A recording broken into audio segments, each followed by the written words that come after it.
It was a chilly October evening when Alex first noticed the van.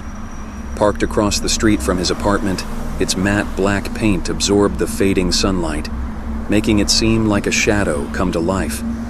At first, he dismissed it as another vehicle in the neighborhood, but as days passed, the van never moved.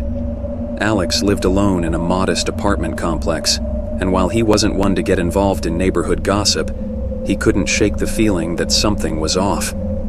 Each time he returned from work, there it was, parked in the same spot, windows tinted so darkly they seemed to swallow the outside world. One night, curiosity got the better of him. He stood by his window, a mug of coffee warming his hands, staring at the van when he noticed a flicker of movement inside. It was subtle, like a curtain rustling in the breeze, but there was no mistaking it. Someone was inside. He considered calling the police but hesitated. What would he say? That a van had been parked on a public street for a week? Instead, he decided to investigate himself. Armed with his phone's flashlight, he ventured across the street, heart pounding in his chest. As he approached, the van loomed larger, almost menacing. He hesitated, then peered into the driver's side window. The darkness inside was impenetrable, but he could make out a faint outline, a figure seated, perfectly still. The chill of fear crept up his spine. He knocked on the window, softly at first, then louder. No response. Just as he was about to turn away, the back door of the van swung open with a creak. Alex jumped back, his phone nearly slipping from his grip. The door revealed nothing but an empty interior, dimly lit by the streetlight. No figure, no movement. "Hello?" he called out, his voice trembling slightly. Silence answered him. Feeling both foolish and emboldened, Alex climbed inside. The air was stale, carrying a faint metallic smell. He shone his flashlight around, illuminating empty fast food wrappers and a crumpled blanket. Then he noticed something odd on the floor, a trap door. His heart raced as he lifted it, revealing a hidden compartment. Intrigued, he opened it, his eyes scanning the yellowed pages. They were filled with entries about various people in the neighborhood, detailed observations of their daily routines, likes, dislikes, and even personal secrets. Alex's name appeared several times. A noise from outside startled him, and he slammed the journal shut, quickly exiting the van. He scanned the street but saw no one. Taking the journal with him, he hurried back to his apartment, locking the door behind him. That night, he pored over the journal, its contents both fascinating and terrifying.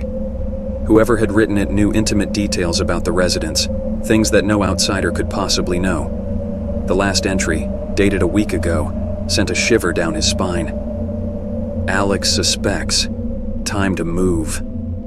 Suddenly, a loud banging echoed through his apartment. It was coming from the front door.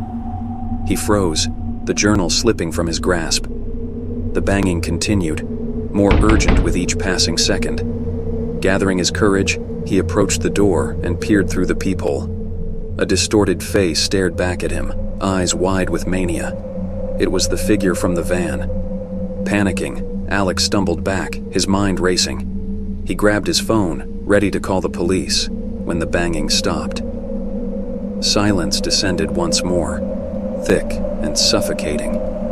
Then his phone buzzed, a message from an unknown number. Run. Before he could react, the power in his apartment flickered and died, plunging him into darkness. He stumbled towards the window, throwing it open to call for help, but the street was eerily quiet, the van now gone. In the distance, the sound of sirens approached. Relief flooded him until he realized they were fading, moving away from him. Desperate, he turned back to the journal, hoping for some clue. But as he flipped through the pages, they were blank, devoid of any writing. Confused and terrified, he dropped the journal, watching as it landed open on the floor. Only one sentence was scrawled across the last page, in a handwriting not his own. "You've been chosen." A chill swept through him, and he turned to find his apartment no longer familiar. The walls seemed to close in. the space warping around him. And in the corner, the figure from the van stood, smiling, before everything faded to black. When Alex awoke, he was seated inside the van, parked on a different street, its pages once again filled with observations, new names, new routines. He realized with dawning horror that he was no longer the observer, but the observed, trapped in a cycle he could not escape. The van's engine roared to life, and it pulled away into the night, ready to begin again.